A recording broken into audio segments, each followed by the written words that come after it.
잘 아시는 것처럼 신약 성경은 모두 27권입니다. 그 중에 마태복음부터 요한복음까지를 사복음서라고 하지 않습니까? 구약의 아담이 범죄한 이후에 십자가와 부활의 예수로 계시된 여자의 후손이 구체적으로 이 땅에 오시고 어떤 삶을 보여주시고 어떤 교훈을 남기셨는가를 사복음서는 구체적으로 보여주고 있습니다. 여러분과 저의 신앙생활에 대단히 중요한 성경일 수밖에 없지요. 그런데 신약 성경이 27권인데 소위 로마서부터 유다서까지 21권에 이르는 성경을 편지글이라고 해서 서신서라고 합니다. 27권 가운데 21권이라면 3분의 2의 분량이지 않습니까? 그만큼 서신서를 통해서 하나님께서 우리에게 주시고자 하는 교훈이 풍성하게 담겨 있다 그 말이죠. 이 21권의 서신서를 발신자를 기준으로 해서 바울이 발신했으면 바울 서신이다 이렇게 말하고, 또 바울이 쓰지 않은 나머지 성경을 비바울 서신이다 이렇게 학자들은 분류를 합니다. 보통 이 구약 성경을 분류를 할 때 3단계로 분리하는 방법을 유대인들은 사용을 하고 있습니다. 예를 들면 구약의 이사야부터 말라기까지 17권의 성경을 선지서라고 하는데, 선지서는 모두 선지자들이 영감을 받아서 기록하지 않았습니까? 그런데 일기는 북예루살렘이 멸망하기 전까지의 선지자들의 기록입니다. 두 번째 기록은 남유다가 멸망하기 전까지의 기록입니다. 세 번째 기록은 바벨론 포로로 끌려가고 그 다음에 회복기, 포로기와 회복기의 선지자들의 기록입니다. 이렇게 1, 2, 3으로 나누는 것처럼 서신서 21권을 3단계로 나누면 1단계가 초신자를 위한 편지다. 말하자면 초보자용입니다. 2단계 편지는 신앙의 진보를 위한 편지다. 그러니까 믿음을 가진 신자들의 성장을 돕기 위한 편지다. 세 번째 편지가 신앙이 견고한 신자들을 위한 편지다. 말하자면 신앙이 장성한 신자들을 위해서 주시는 편지다. 예컨대 초대 교우들에게 처음 예수 믿는 사람에게 어떤 성경을 읽히도록 권유해 줄까요? 라는 질문을 받으면 교우들은 단연 로마서를 먼저 읽게 해라. 예수를 믿는 믿음으로 말미암아 구원받고 행함으로 말미암아 상을 받는다고 하는 기초적인 이 교리와 지식을 가르친 성경이라는 거죠. 이렇게 초신자를 위한 편지가 있는데, 오늘 여러분과 저는 디모데후서 2장 1절로 4절을 읽지 않았습니까? 디모데전서와 디모데후서 그리고 디도서를 일반적으로 목회서신이라고 하는데, 이 목회서신은 두 번째 단계 신앙의 진보를 위한 편지, 다시 말하면 성도들의 신앙의 성장을 돕기 위한 편지로 분류를 하게 됩니다. 제가 여러분에게 바울의 서신 가운데 세 개의 성경을 목회 서신이라고 표현을 했는데, 디모데전서와 디도서를 보면 수신자 개인의 이름이 언급됩니다. 바울이 발신자죠. 디모데전서는 디모데가 수신자고 디도서는 디도가 수신자가 되는데, 단순히 이게 디모데와 디도에게만 보낸 편지가 아니라는 것입니다. 여러분, 사실 이 목회서신이라고 해서 교회의 목사나 혹은 전도사를 위시한 사역자들만을 위한 성경이 아니다. 여러분, 우리가 교회의 일을 목사만 감당합니까? 전도사만 감당합니까? 그렇지 않습니다. 여러분, 교회의 일은 목사의 일만 아닙니다. 다시 말하면 모든 신자는 성경에 왕같은 제사장이다, 그렇게 말씀을 했습니다. 그렇다면 모든 신자들은 주님의 일을 감당하는 그런 일꾼이다 그 말이죠. 고린도전서 4장 2절에 보면 맡은 자들에게 구할 것은 충성이다 그랬는데, 거기 맡은 자는 누구를 말하죠? 고린도 교회 성도들을 말하는 겁니다. 그러니까 고린도 교회 목사만 얘기하는 게 아니에요. 모든 성도들에게 주님께서 구하시는 것이 충성이다 그 말이죠. 여러분, 이 목회 서신은 신자로서 성장을 해서 주님의 일꾼이 되기 위한 자들을 위한 편지다라고 하는 것을 알 수가 있습니다. 예를 들면 우리가 디모데전서, 오늘 디모데후서를 읽었는데 목회서신의 첫 권인 디모데전서를 보면 한 가지 특징이 분명하게 나타납니다. 디모데전서 1장 19절에 보면 믿음에 관하여 파선한 자들이 있다, 이런 말씀이 나오게 됩니다. 그리고 거듭 디모데전서 1장 20절에 보면 믿음이 파선한 자로 후메네오와 알렉산더를 소개합니다. 디모데후서에 보면 믿음이 파선한 자 얌네와 얌브레, 디모데후서 3장 8절에 보면 그가 모세를 대적하고 진리를 대적하고 결국 믿음에서 떠났다, 믿음이 파손됐다, 그렇게 설명을 합니다. 바울 서신을 직접 기록했던 바울 사도는 고린도전서 9장 27절에 하나님 앞에 자신이 복음을 전파한 후에 버림받을까 두려워했다 그랬습니다. 여러분, 로마서 11장 2절에 보면 하나님이 미리 아신 백성을 버린다고 했습니까? 버리지 않는다고 했습니까? 버리지 않는다고 했습니다. 그렇다면 바울이 복음을 전파한 후에 버림을 받을까 두려워했다는 말과 하나님이 미리 아신 자들을 결코 버리지 않는다는 말은 모순이 되지 않습니까? 이 말씀 이렇게 이해해야 됩니다. 구원의 문제가 아니고 바울이 하나님의 도구, 하나님의 일꾼으로 쓰임을 받은 후에 버림받을 것을 두려워했다는 것입니다. 평생을 목회자로 주님 앞에 사용을 받고 그 이후에 사역자로서 저게 목사야? 라고 버림을 받을 수 있다는 겁니다. 장로도 마찬가지고 집사도 마찬가지죠. 그것을 바울이 두려워했다, 그 말입니다. 그러면 하나님께서 이 바울에게 영감을 주어서 목회서신을 기록하게 했을 때 디모데전서는 뭘 강조했을까요? 선한 일을 사모하라 라고 하는 겁니다. 선한 일이 뭘까요? 주님이 원하시는 일 아니겠습니까? 디모데후서에서는 뭘 강조했을까요? 이 선한 일을 위해서 사용받는데 귀하게 쓰임받는 일꾼이 있고 천하게 쓰임받는 일꾼이 있다. 쓰임은 받기는 받는데 귀하게 쓰임받는 일꾼이 있고 천하게 쓰임받는 일꾼이 있다 그랬고, 마지막 디도서에서는 하나님의 청지기를 언급합니다. 청지기가 뭘까요? 한마디로 말하면 교회를 관리하는 일을 맡긴 일꾼이다. 이렇게 디모데전서와 디도서를 통해서 하나님 앞에 부름을 받은 선한 일꾼으로서 하나님 앞에 귀하게 사용을 받아야 되고 하나님의 집에 청지기로 사용을 받는 일꾼으로 성장해 가야 된다는 것을 강조하면서 미쁘다 이 말이요 하면서 교회의 직분자, 장로와 집사와 여사역자에 대해서 이러이러한 사람이 되어야 된다라고 가르치고 있지 않습니까? 결국 여러분과 저가 하나님의 집에 귀하게 사용을 받고 하나님 집에 청지기로 사용을 받으려면 선한 싸움에 능한 사람이 되어야 됩니다. 선한 싸움을 해야 되는 이유가 뭘까요? 성경 여러 곳을 읽어보면 이 세상을 치열한 전쟁터로 묘사를 합니다. 왜 그럴까요? 마귀가 활동하는 불안전한 장소이기 때문에 그렇습니다. 따라서 성도가 이 세상에서 발을 디디고 사는 동안에 영적인 전쟁은 불가피하게 되는 것이죠. 하나님은 우리가 이 세상 살아가는 동안에 거룩한 전쟁에 참여하도록 이끌고 계시는데 이른바 선한 싸움입니다. 디모데후서 2장에서 읽은 대로 하나님께서는 우리를 그리스도의 선한 병사로 부르고 계십니다.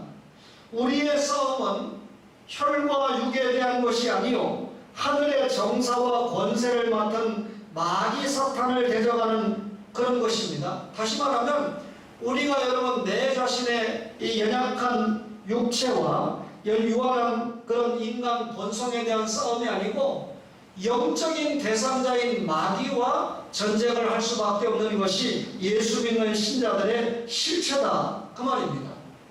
이슬람 교회는 성전 개념이 있고 공산주의를 주장하는 사람들에게는 혁명 개념이 있는데, 이 성전 개념이나 혁명 개념은 성경의 선한 싸움에서 유래를 해서 따온 개념입니다. 분명히 우리 인생이 싸워야 할 싸움이 있는데, 성경이 확실하게 찍어서 말씀하는 대로 선한 싸움입니다. 선한 싸움을 싸우지 않는 사람은 하나님의 나라와 상관이 없습니다. 선한 싸움을 싸우지 않는 사람은 하나님의 인도와 보호를 받을 수도 없습니다. 선한 싸움을 싸우지 않는 사람은 결국 실패자가 될 수밖에 없다는 것이죠. 그렇다면 선한 싸움을 잘 싸우는 사람이 성공자가 될 수 있다, 그 말이죠. 그렇다면 성도가 싸워야 될 선한 싸움이 있다면, 여러분, 이 싸움의 대상이 누구냐? 세상 속에 살면서 내가 원치 않아도 싸워야 될 싸움이 선한 싸움이라면 그 선한 싸움을 싸워야 될 이유가 무엇이냐? 제가 많은 것 가운데 세 가지를 소개하면, 믿음을 지키기 위해서 선한 싸움을 싸워야 됩니다. 유다서 1장 3절에 보면 성도에게 당번해 주신 믿음의 도를 위하여 힘써 싸우라는 편지로 너희를 권하여야 할 필요를 느꼈느니 라고 기록합니다. 단번해 주신 믿음의 도가 뭘까요? 하나님 말씀입니다. 그리고 예수님의 십자가와 부활의 진리입니다. 이 믿음을 빼앗으려고 하는 세력이 있다는 겁니다. 우리가 가지고 있는 단번의 믿음의 도를 빼앗으려고 하는 세력이 있다면 그들과 전쟁은 불가피하다는 것이죠. 누가 우리의 믿음의 도를 빼앗으려고 할까요? 이단 세력입니다. 적 그리스도, 거짓 선지자가 교회 안에 들어와서 우리의 순수한 신앙을 교란시키고 있습니다.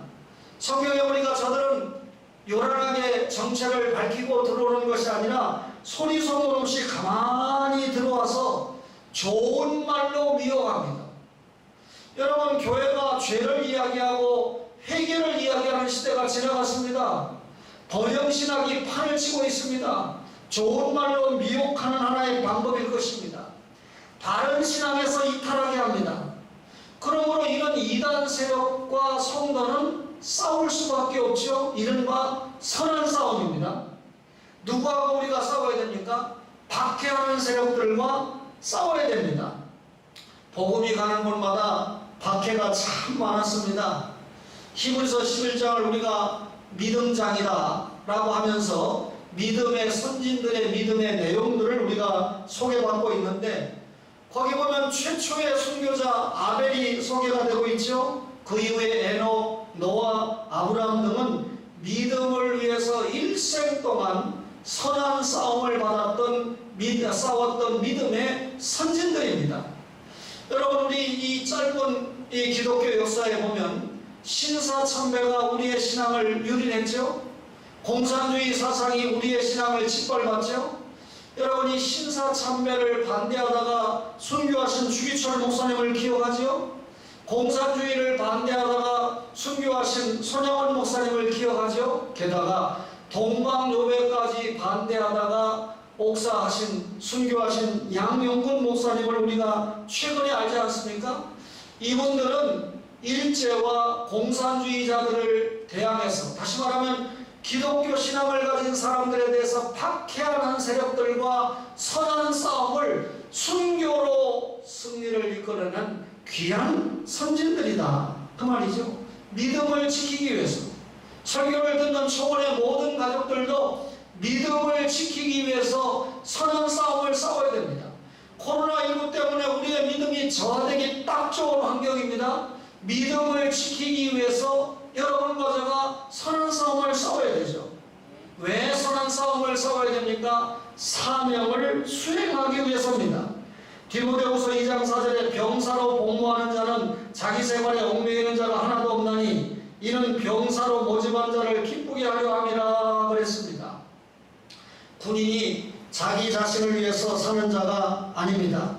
군인의 임무 수행은 언제나 나라를 위해서 자기의 몸을 준에 던질 준비를 하는 사람이죠. 마찬가지로 예수 그리스도 교회의 이 성도들은 예수님께서 중요한 사명을 부여하지 않았습니까? 그분의 유언이 뭐였습니까? 땅끝까지 모든 민족에게 복음을 전해야 된다라고 하는 거 아닙니까? 그런데 우리가 복음을 전하는 과정에서, 사명을 감당하는 과정에서 생명을 건 싸움은 불가피하다는 거죠. 왜 그럴까요? 불신자들의 이 영혼을 붙들고 있는 마귀와의 전쟁이 불가피하기 때문에 그렇습니다. 그들을 붙잡고 있는 마귀의 권세를 축출해버리고 생명을 구출하는 일이기 때문에 선한 싸움은 불가피하다고 말이죠. 성경에 바울과 실라를 우리가 만나보면 그가 빌립보에서 저 많은 귀신 들려 저 많은 소녀 하나를 만나게 되지 않았습니까? 저들이 예수 그리스도의 이름으로 귀신을 쫓아냈습니다. 그리고 그 딸로 하여금 예수님을 영접하게 했습니다.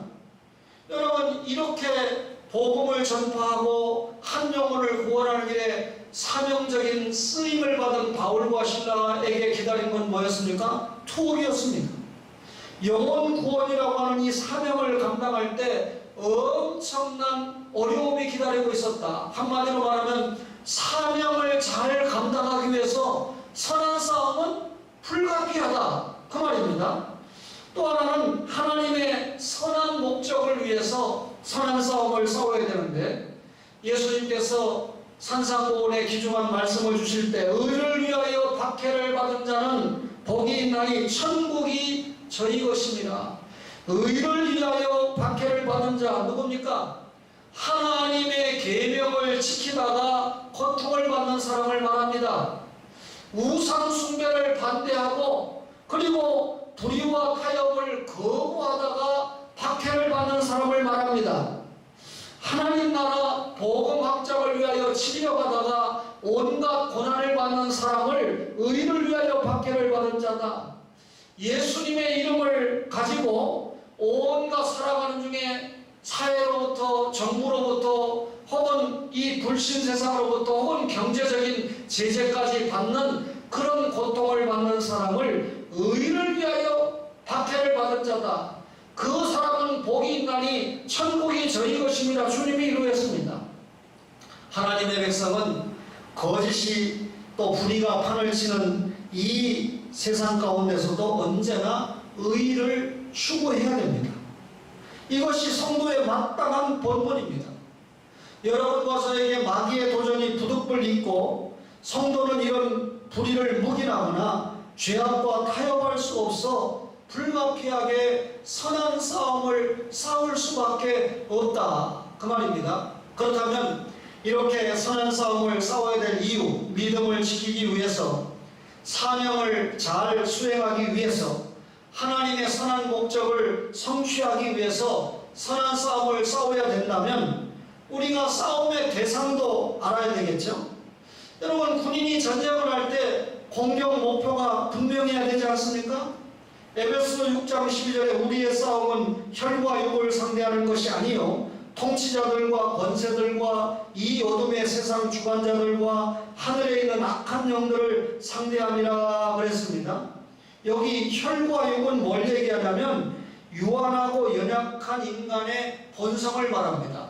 연약하고 유한한 인간의 본성이 예수 믿는 신자의 전쟁 대상이 아니고 악한 영들, 이것이 우리의 전쟁 대상이 된다. 여러분, 하나님의 전신갑주를 입은 사람이라고 그러면 악한 영들과 상대할 때 위험도 없고요, 또 해를 입을 일도 없습니다. 2주 전에 승리의 사람들이라고 하는 설교를 할 때 우리에게는 방어용 무기가 있고 공격용 무기가 있다고 그랬습니다. 방어용 무기가 뭡니까? 진리의 허리띠, 의의 호신경, 평안의 복음으로 입는 신, 그 다음에 여러분 구원의 투구, 믿음의 방패, 이런 것들이 수비용, 방어용 무기죠. 그러나 공격용 무기는 유일하게 하나가 있는데 뭐라고 그랬습니까? 하나님의 말씀, 성령의 검, 하나님의 말씀이 공격용 무기다 그랬어요. 그렇다면 이걸 가지고 있는 사람들은 이 싸움의 대상에서 승리할 수밖에 없는데 우리가 뭐가 싸워야 됩니까? 죄와 더불어 싸워야 됩니다. 이번 코로나19 사태를 통해서도 보셨겠지만 보건당국은 이 감염을 예방하는 차원에 굉장히 노력하고 있습니다. 예방. 그 다음에 병균이 들어오고 나면 어떻게 됩니까? 그 병균을 퇴치하는데 진력을 하고 있습니다. 성경에 보니까 한 사람으로 말미암아 죄가 세상에 들어오고 죄로 말미암아 사망이 들어왔나니 이와 같이 모든 사람이 죄를 지었으므로 사망이 모든 사람에 이르렀느니라. 그렇게 말씀하고 있죠. 다시 말하면 죄는 영혼 파멸의 결정적이다, 그 말입니다. 따라서 이 죄를 예방하고 죄를 무서워하고 죄를 대적해야 됩니다. 우리가 이 죄의 원인과 죄의 경로를 확실하게 알아야 됩니다. 그리고 일단 죄가 우리 속에 들어오면 그 죄의 퇴치 전쟁을 최선을 다해서 해야 됩니다. 죄와의 전쟁이 슬렁슬렁 되는 전쟁이 아니고 목숨을 건 싸움이라는 것이죠. 다윗은 자기 영혼 깊숙한 곳까지 죄가 이미 들어왔다고 시편 51편 5절에 고백을 합니다. 자기는 죄악 중에 출생했고 자신이 죄 중에 잉태되었다 라고 고백을 하는 것입니다. 그렇다면 여러분과 저가 평생 동안 뭐와 싸워야 됩니까? 죄와 싸워야 된다. 우리가 지옥 갈 이 죄는 회개했죠. 구원론적인 회개했습니다.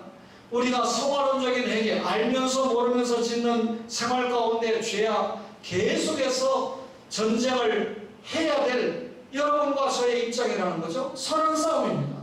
뭐와 싸워야 됩니까? 마귀와 더불어 싸워야 됩니다. 에베소 2장 2절에 마귀는 공중 권세 잡은 자요 하나님의 자녀를 넘어뜨리고 회방한다 그랬습니다. 베드로 사도는 베드로전서 5장 8절에 근신하라 깨어라 너희 대적 마귀가 우는 사자같이 두루다니며 삼킬 자를 찾나니 그랬습니다. 여러분, 마귀가 눈에 보여요, 안 보여요? 눈에 보이지 않습니다. 그럼에도 마귀의 활동 방법은 대단히 다양합니다. 그러니까 이 마귀와 싸우기 위해서는 우리에게 효과적인 전략, 대처법이 있어야 된다는 거죠.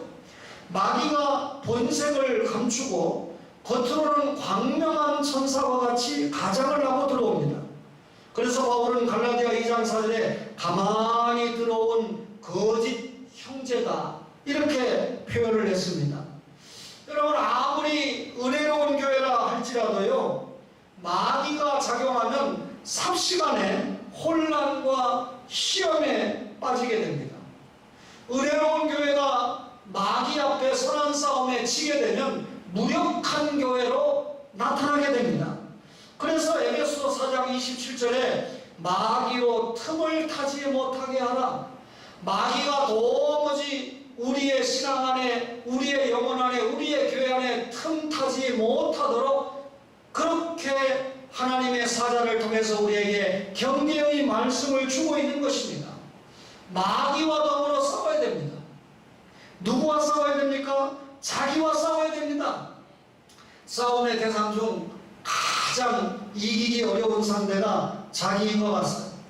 그래서 바울 사도는 내가 내 몸을 쳐 복종하게 하면 내가 남에게 전파한 후에 자신이 도리어 버림을 당할까 두려워함이로다 그랬습니다. 여러분, 하나님 앞에 열심히 사용을 받고 자기 자신과의 싸움에서 짐으로 말미암아 하나님 앞에 사명적인 버림을 받을까 도구에서 버림을 받을까 걱정을 한 바울의 모습을 보게 됩니다. 지휘관이 상대만 생각하고 내부 교란을 단속하지 못하면 지휘관이라고 말할 수 없겠죠. 성도는 밖의 원수를 공격하기 전에 자기 안에 있는 원수, 성령의 소욕과 반대되는 육체의 소욕과 전쟁을 능히 싸워 이겨야 됩니다. 유명한 지혜의 왕 솔로몬은 노하기를 더디하는 자는 용사보다 낫고 자기의 마음을 다스리는 자는 성을 빼앗는 자보다 나으니라. 자기의 마음을 다스리는 자가 성을 빼앗는 자보다 낫다. 자기와 싸워야 됩니다. 여러분과 저가 하루 24시간 허락받은 기간 동안에 자기와의 싸움은 계속될 수밖에 없습니다. 죄와도 싸워야 되고 마귀와도 싸워야 되고 세상과도 싸워야 되지만 자기와의 싸움이 너무 힘겹다는 거죠. 선한 싸움의 대상인 자기와의 싸움에서도 승리하는 초원의 가족들이 되시기를 간절히 바랍니다. 그렇다면 선한 싸움, 싸우는 자의 삶은 어떠해야 될까요? 바울이 믿음의 아들 디모데에게 믿음의 선한 싸움을 싸우라. 디모데전서 6장 10절에 성도들에게, 디모데에게, 하나님 교회의 일꾼들에게 선한 싸움 싸워라. 자신은 뭐라고 그랬습니까? 어떤 이 지도자는 성도들에게는 신앙생활 열심히 하라고 하고 기도생활 열심히 하라고 자기는 안 하죠. 성도들에게 물질생활에 청결해야 된다고 하면서 자기는 그렇게 살지 않죠. 바울은 그렇지 않았어요. 성도들이여 선한 싸움을 싸워라. 그러면서 자기의 생을 마감하기 전에 뭐라 그랬습니까? 디모데후서 4장 17절에 달려갈 길을 마칠 때까지 나는 선한 싸움을 싸웠다. 여러분들에게 선한 싸움을 싸우라고 한 것처럼 나도 선한 싸움을 싸우며 살았다. 싸움의 대상인 죄와 마귀와 나 자신과의 싸움에 계속해서 전쟁을 했다. 그렇다면 죄와의 싸움, 마귀와의 싸움, 나 자신과의 싸움이 속전속결로 끝나겠습니까? 여러분과 저의 생명이 붙어있는 한 이 싸움은 지속될 수밖에 없습니다.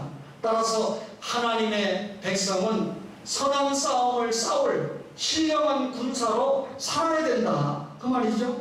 그러면 우리가 선한 싸움을 잘 싸우려면 어떻게 됩니까? 경계심을 가져야 됩니다. 죄와 마귀의 활동이 그침이 없기 때문에 우리가 파수꾼의 삶을 살아야 된다는 것이죠. 여러분, 전쟁의 위협 앞에 임전태세의 경계심을 가져야 됩니다. 한마디로 말하면 마귀에게 도무지 틈을 주지 않는 그런 삶을 살아야 된다. 그 말이죠.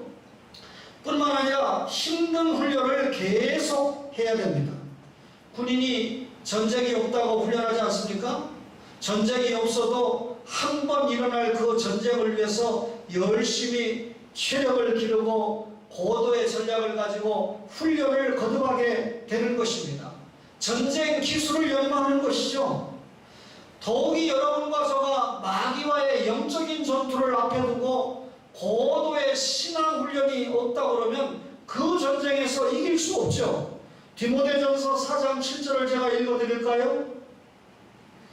망령되고 허탄한 신화를 버리고 경건에 이르도록 내 자신을 연단하라. 육체의 연단은 약간의 유익이 있으나 경건은 범사에 유익하니 금생과 내생에 약속이 있느니라. 고도의 훈련, 경건의 연습이 계속돼야 된다 라고 말씀하고 있지요. 아무리 목사라고 해도, 장로님들이라고 해도 아마 경험했을 겁니다. 한두 주 예배를 빠지거나 성경 읽기를 등한히 하거나 기도 생활에서 이탈이 됐을 때 자기의 신앙이 얼마나 느슨해지고 있는가를 확인하게 됩니다. 제 설교를 듣고 있는 전 세계에 흩어져 있는 선교사님들이 국내에서 열정을 가지고 선교지에 파송을 받는데 선교지의 사람들이 너무 수준이 약하다 보니까 기초적인 복음만 전하다 보니까 하나님의 말씀을 깊이 연구하고 깨닫는 데서 멀어지다 보니까 선교사님들의 영이 굉장히 피폐해지는 경우를 굉장히 보고 있습니다. 이를 극복하기 위해서 노력하는 선교사님들이 있는 반면에 그렇지 못하고 수렁에 빠지는 선교사들을 제가 많이 보았는데 그걸 총신대학교 부총장을 지내신 신창석 교수님은 난립과 사유화로 정의를 했습니다. 선교사들이 선교의 열정 전쟁터에 가서 난립을 하고 선교사들이 모여있는 곳에만 모여있고 그리고 국내에서 보내는 선교 후원금을 가지고 사유화하는 기가 막힌 현상이 벌어지고 있다. 반성해야 되죠. 그런 선교사님들은 선한 싸움에 실패하고 있다는 것을 자증하고 있는 것입니다. 한 번 목사면 목사로 살아야 됩니다. 목사 중에 목사라고 하는 선교사는 선교사로 살아야 됩니다. 선한 싸움에서 승리할 때 가능한 일이죠. 자기와의 싸움에서 승리할 때 가능한 일이죠. 고도의 힘든 훈련이 필요하다. 그 말입니다. 승리의 비결을 익혀 나가야 됩니다.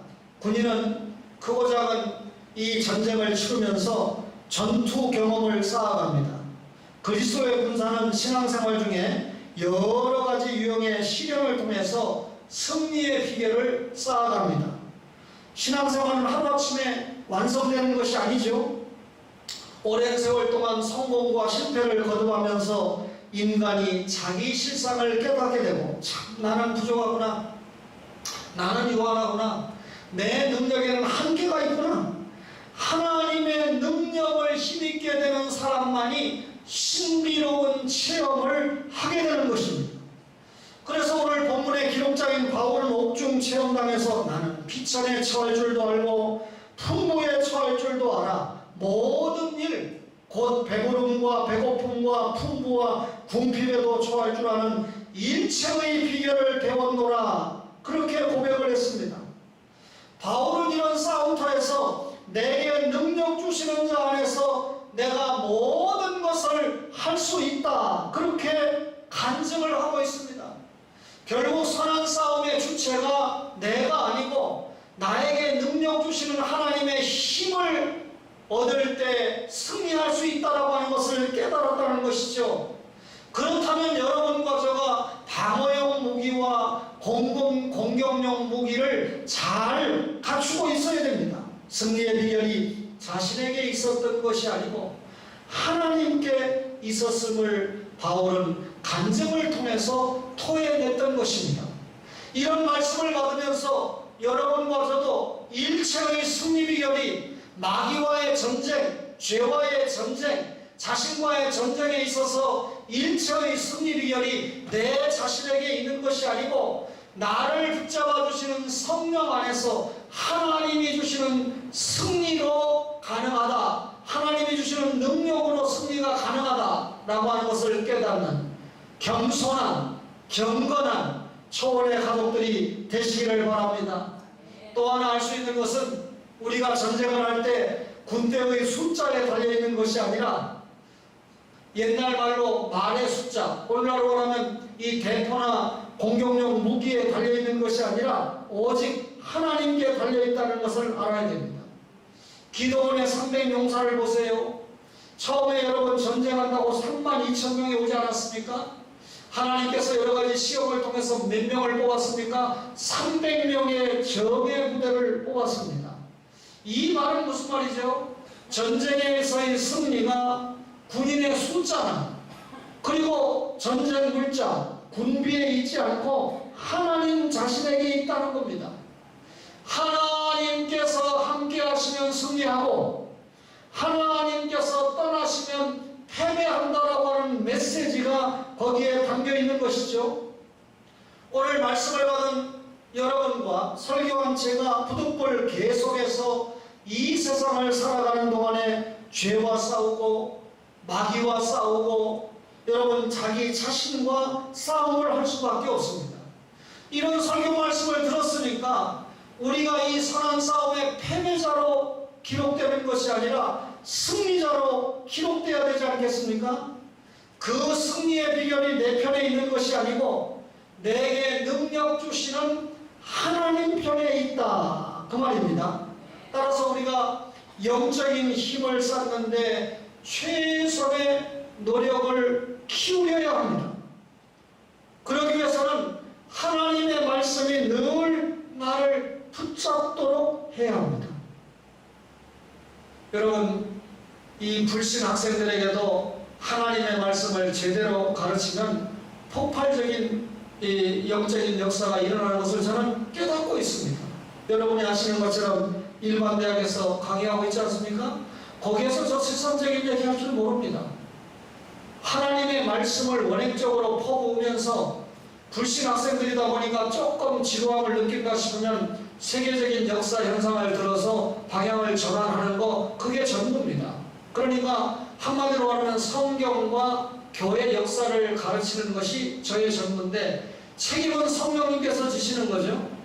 이번 학기에도 제 강의에 들어오기 위해서 학생들이 하도 애원을 하는데 이미 수가 찼어요. 그런 학생이 너무 많아요. 교무실에 가서 항의를 하니까 대책을 세우는 모임을 곧 세워서 어떻게 결론이 날지 모르지만 제가 여러분에게 전하고자 하는 말씀은 말씀이 전해지는 곳에 역사가 있다. 믿음은 들음에서, 들으면 하나님의 말씀으로 말미암는다는 그 성경 말씀을 믿기 때문에 아이들 불신학생들이 앉아있다고 딴 얘기하지 않고 기독교와 이해, 현대인과 성서, 신앙과 인성, 책풀에 맞는 그 말씀을 그대로 전달을 할 때 이런 역사가 일어난다는 것을 보고 있습니다. 선한 싸움에 승리가 일어나고 있다 그 말이죠. 말씀으로 무장해야 됩니다. 말씀을 붙잡아야 됩니다. 여기에 계신 우리 영상위원들이나 초원의 가족들은 여러분 이 다수의 성도가 아니지 않습니까? 소수의 군대입니다. 제가 거의 초신자에 맞는 설교 못하고 있습니다. 따라서 창세기부터 요한계시록까지 눈을 감고 자신있게 여행할 수 있는 성경 실력, 성경 소양을 가지고 있어야 된다. 그때 하나님의 어떤 종들을 통해서 말씀을 주실 때에도 큰 역사가 일어나는 거죠. 그 다음에 하나님을 찾아가는 기도가 쉼이 없어야 합니다. 여러분 하나의 기도는 하나님과 대화이지 않습니까? 기도할 때 하나님 앞에 먼저 회개합니다. 예수 그리스도를 통해야 하나님께서 죄를 용서해 주시고 선한 일꾼으로 회복시켜 주시는 것처럼 우리가 알면서 모르면서 지은 모든 죄를 진정으로 회개할 때 하나님과 교제가 되죠. 회개하고 그 다음에 우리가 하나님 앞에 요청할 것, 심지어 일용할 양식이라도 요청해야 됩니다. 기도를 거창하게 나라와 민족, 세계 그게 중요한 게 아니고 여러분과 저가 구체적으로 남편을 위해서, 아내를 위해서, 자녀를 위해서, 교회를 위해서 가장 가까이에 필요한 요긴한 제목들을 가지고 주님 앞에 요청하는 것입니다. 그러면 주님께서 반드시 우리에게 역사하시죠. 감사로 마무리하면 됩니다. 하나님 감사합니다. 저는 주님 앞에 회개했고 하나님 앞에 요청했습니다. 들어주실 거 알아 감사합니다. 이전에 기도한 거 들어주셔서 감사합니다. 범사에 감사하면서 사는 거죠. 그래서 저는 이렇게 비통한 현실에서 예배를 드리지만 하나님 이마저도 감사합니다. 얼마나 우리가 자유롭게 하나님 앞에 예배드렸던 것이 기가 막힌 행복이었던가를 깨닫게 되니 감사합니다. 하나님 앞에 더 예배 잘 드리겠습니다. 하나님 앞에 더 믿음 지키겠습니다. 선한 싸움 싸우겠습니다. 결과적으로 여러분과 저가 선한 싸움을 잘 감당하면 선한 일에도 열매를 창출할 수밖에 없다 그 말입니다. 아마 우리 시찰에 열린문교회 우선동 목사님이 제 설교를 자주 듣는 것 같아요. 그저께 저를 만나자마자 우리 목사님이 선한 일만 하고 다니시니 감사합니다. 용서하세요. 신 목사님이 가는 길에는 좋은 일만 있어서 감사합니다. 모든 선배님들이 신 목사님 같으면 좋겠습니다. 이런 찬사를 보내더라고요. 얼마나 감사했는지 모릅니다. 그 소리를 듣는 순간에 지금도 그렇게 살려고 노력해 왔지만 앞으로도 후배들에게 이런 지탄을 받는 선배가 아니라 정말 이 선배는 하나님의 종으로 살았다, 선한 싸움을 잘 싸웠다라고 하는 기록을 남기고 싶은 마음이 들었습니다. 한 구절 읽고 마칩니다. 마태복음 5장 16절에 이같이 너희 빛이 사람 안에 비치게 하여 그들로 너희 착한 행실을 보고 하늘에 계신 너희 아버지께 영광을 돌리게 하라. 한 번 더요. 이같이 너희 빛이 사람 앞에 비치게 하여 그들로 착한 행실을 보고 하늘에 계신 너희 아버지께 영광을 돌리게 하라. 선한 싸움을 싸우는 사람은 착한 행실을 보일 수밖에 없습니다. 그 착한 행실, 하나님이 기뻐하시는 행위로 말미암아 하나님께 영광을 돌려드릴 수밖에 없습니다. 가정생활에, 교회생활에, 사회생활에 하나님 앞에 영광 돌릴 수밖에 없습니다. 선한 싸움에 승리하는 사랑하는 초원의 모든 가족들 되시기를 주님의 이름으로 간절히